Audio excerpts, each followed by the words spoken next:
Nagising si Bella sa banayad ng mga halik. Napangiti siya kahit hindi pa man niya nakikita ang asawa.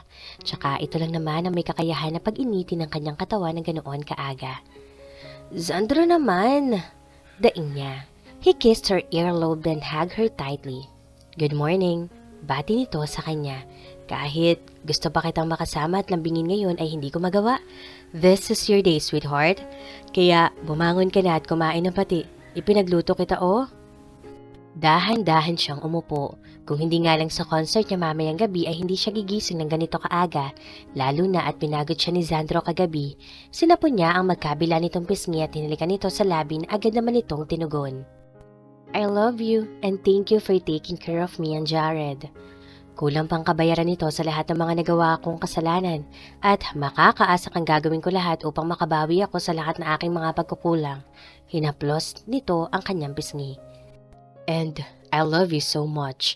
You can't even imagine how much you made me happy when you came back. May bonus pang kasama, ang anak natin. Just promise me that you won't hurt yourself anymore. That you won't give up on us, our family. Kung may problema ka, just talk to me at pag-uusapan natin yun. Let's talk like a mature and civilized people, lalo na at pamilya natin na nakasalalay dito. Hindi ko gusto ang ginawa mo sa sarili mo noong wala ako. Kung hindi pa naikwento ng mami ang lahat, hindi ko pa siguro malalaman. Ipangako mo sa akin na aalagaan mo ang sarili mo at hindi ka na maglilihim sa akin, okay? Her heart was torn when she remembered what Zandro mom told her.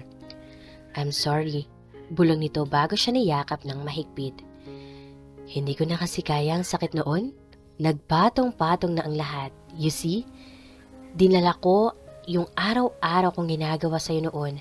At sa bawat araw na ginawa ng Diyos ay araw-araw din akong inuusig ng konsensya ko. Then, the betrayal of my friends whom I thought was true to me, ginamit lang pala ako. Kaya galit ako noon sa'yo kasi akala ko ginagamit mo lang ako sa karera mo.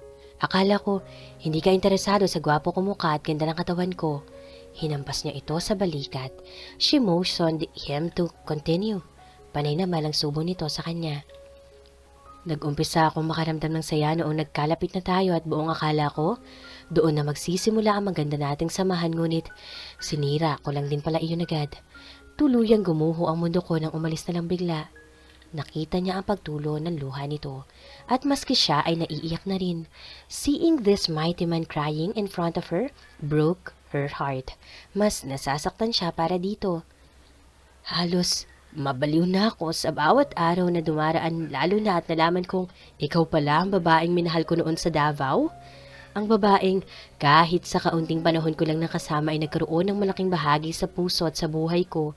At nagbunga pa ang minsang kapasukan natin noon. Kung wala siguro ang mommy at ang mga kapatid ko, dalawa lang ang kahihinatnan ko. It's either sa mental o patay na ako. Zandro! Napahindik siya dahil sa sinabi nito. Hindi mangyayari ang mga iyon hanggat naririto ako, naiintindihan mo ba? Mapapatawad mo ba ako sa lahat ng mga kasalanan ko? Halata ang takot sa boses nito. Mahigpit lang itong nakayakap sa kanya, ni ayaw tumingin sa kanya. I won't say I love you too if you weren't forgiven already. Pasalamat ka at mas malaki ang pagmamahal ko sa iyo kaysa sa galit na nararamdaman ko noon.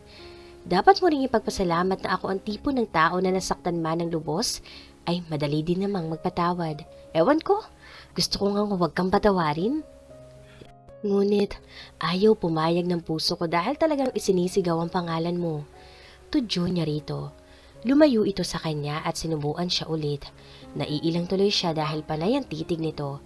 Dinampot niya ang hotdog at isinubo sa bibig nito. You should eat that. I shouldn't be the one eating this. Masarap to. Masarap naman talaga ang hotdog, no? But I want it now. Balik niya sa panunokso dito. Mukhang nabilao ka nito dahil sa sinabi niya. Malay mo, sa isang araw gusto ko. Dugtong niya. Napaalis ito sa kama at hindi mapakali sa paglakad. Hinahampas pa nito ang dibdib. You'll be the death of me, sweetheart. Kumain ka na nga.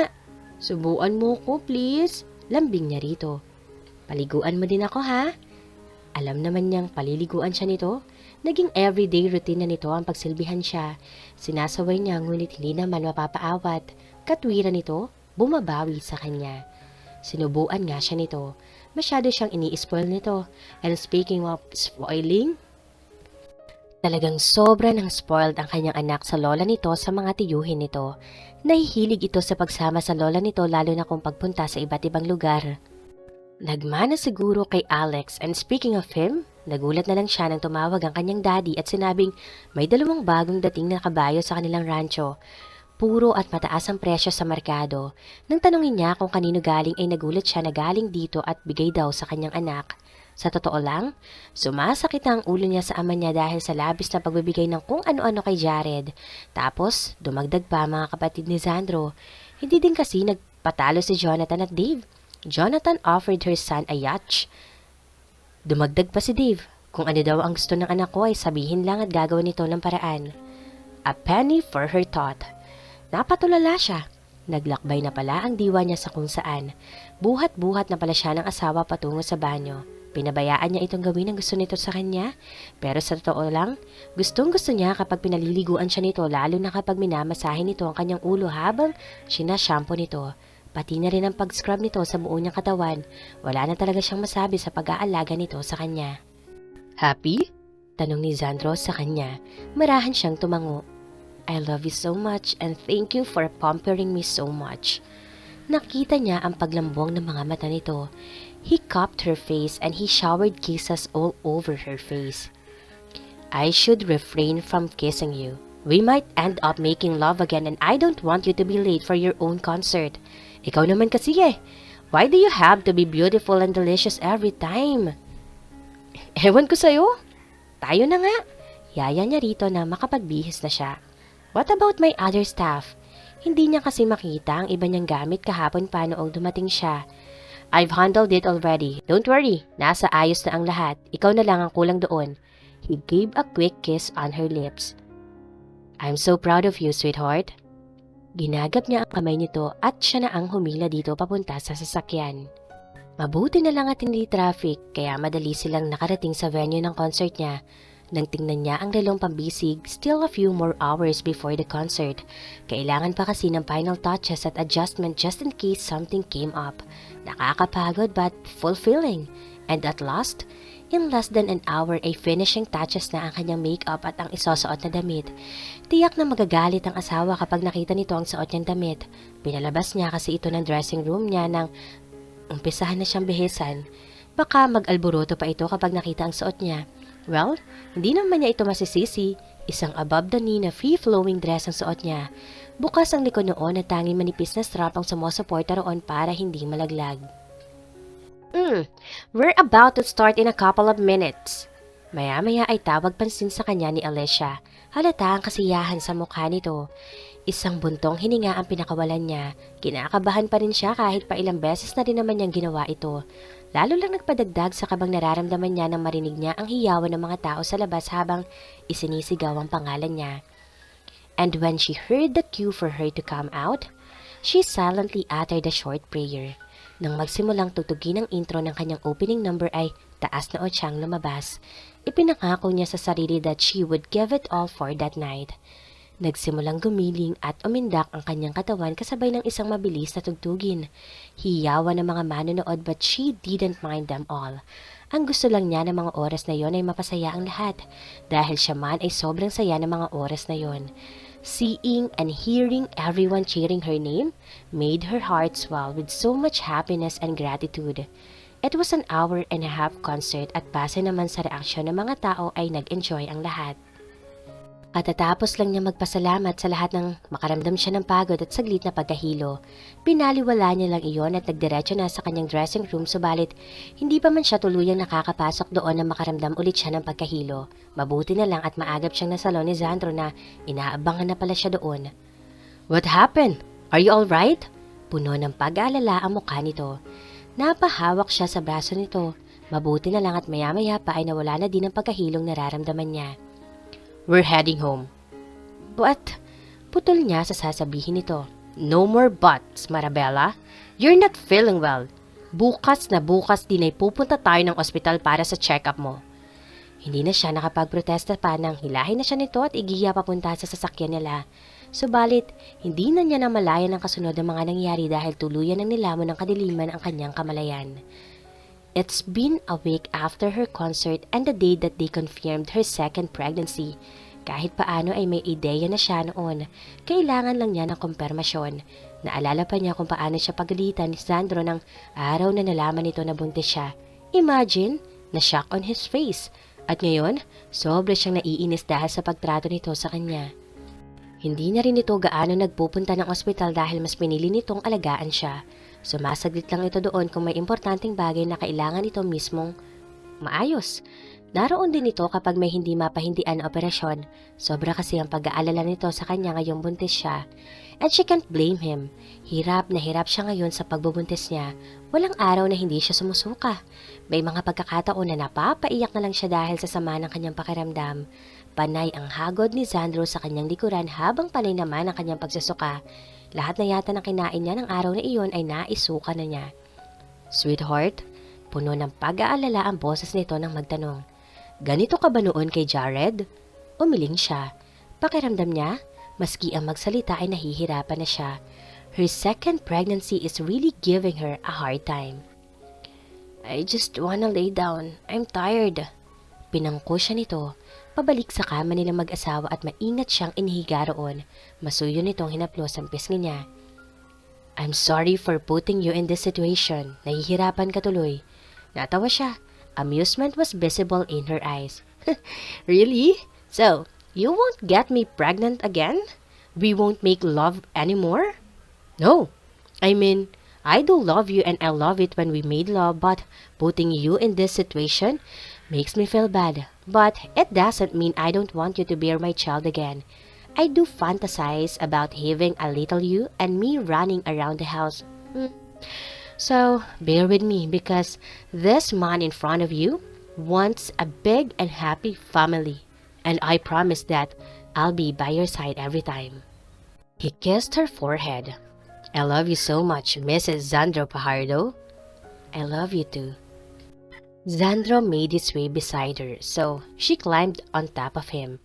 That's her favorite position and it feels good every time.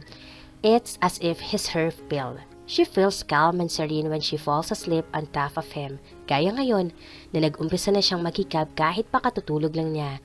Madali lang siyang lamunin ng antok ngayong panahong ito dala na ng kanyang pagbubuntis. Zandro couldn't help but just stare at the woman on top of him, his wife. Napakahirap para sa kanya ang sitwasyon nito ngayon. Wala siyang magawa. Sana nga lang ay matapos na ang morning sickness nito. Mabuti na lang at nasa teenage stage na si Jared kaya naiintindihan na nito ano nangyayari sa ina. Sa bagay, madalang na nga nila itong makita dahil kadalasan ay kasama ito ng lola at mga tito nito and they're spoiling him big time. Napatingin naman siya sa asawa nang marinig niya ang mahina nitong paghilik. At least, makakapagpahinga ulit ito. Ang kailangan niya ngayon ay ang pagkain nito dahil naisuka na lahat nito ang kinain kanina. Tatawagan niya na lang ang ina to ask for Lara's cookies. Nagustuhan iyon ni Bella. Tatawagan niya rin ang doktor nito. He has some questions regarding her wife's pregnancy. He made a promise to himself that he would be there for her especially in times like this. Nagdadalawang isip tuloy siya kung pupunta ng ospital. Nakausap niya kasi ang ina later this morning at sinabi nito na hindi nakita si Lara simula kaninang umaga. They were searching everywhere but they just couldn't find her at hindi nila alam kung ano ang rason kung bakit napaaga ang alis nito. Her flight was supposed to be this evening at ang private jet ni Jonathan ang sasakyan nito. Lalo lang nagpagulo sa kanila ang pagwawala ni Alex dahil sa biglaang pagkawala ng dalaga. Marami tuloy siyang kailangang ayusin sa trabaho sa ospital, mga trabaho na naiwan ni Lara. Ito kasi ang pinakausapan niyang mamahala doon katulong ang kanyang ina. She may be young but he knew what she's capable of, kaya hindi na siya nagdalawang isip pa. Napatingin siya sa cellphone niya nang biglang tumunog iyon. Kaagad niya itong dinampot upang patigilan ang pagtunog noon at baka magising pa ang asawa. Malalim siyang napabuntong hininga nang mabasa ang laman nito. It was his secretary telling him to stop by at the hospital. May mga papeles siyang kailangang pagtuunan ng pansin. Mamaya na lang sigurong gabi siya sasaglit doon dahil na mga oras na iyon ay hindi niya kayang iwanan ng asawa. Samot-sari ang laman ng kanyang isipan. Hindi na rin niya namalayan na nakatulog na rin pala siya. Napabalikwas na lang siya nang magising siya at hindi maramdaman ng asawa. Agad siyang bumangon at tinanap ito. And there, he found her. Natawa siyang makita na sarap itong kumain. "What are you eating, sweetheart?" Nilapitan niya ito at hinalikan sa noo. She just smiled at him and continued eating. "Did you cook?" "Yes. Nagising kasi ako na para bang ang sarap-sarap ng sinigang. I was salivating for the soup kaya nagluto ako." "Why didn't you wake me up?" He nuzzled his head on her neck that made her giggle. "You've been through a lot also mula nang malaman natin na buntis ako. Baka akala mo hindi ko napapansin na wala ka ng gaanong tulog at pahinga. Hindi ko na rin yata nabibisita ang ospital. You need to go there to check once in a while lalo na at wala si Lara. Matanda na rin ang mami para i-handle yon." "Huwag mo na akong intindihin. Ikaw ang inaalala ko. You've been through a lot because of me. Ano lang ba ito kumpara sa pinagdadaanan mo?" Matalim niyang tiningnan ng asawa. Nag-uumpisa na naman siyang mainis dito. Paulit-ulit na ito sa pagpaparuta sa sarili nito at malamang hanggang ngayon ay hindi nito mapatawad ang sarili. Gusto na niyang makita yung dating Sandro na suplado at yung akala niya ay palaging galit sa kanya. She misses him being that way. Dahil sa ganoon naman itong ugali niya ito natutunang mahalin. "You're stressing me out, Sandro. Matagal na kitang napatawad kaya dapat patawarin mo na rin ang sarili mo. Naiinis na nga ako sa iyo eh." Nagulat ito sa biglang pagtaas ng kanyang boses.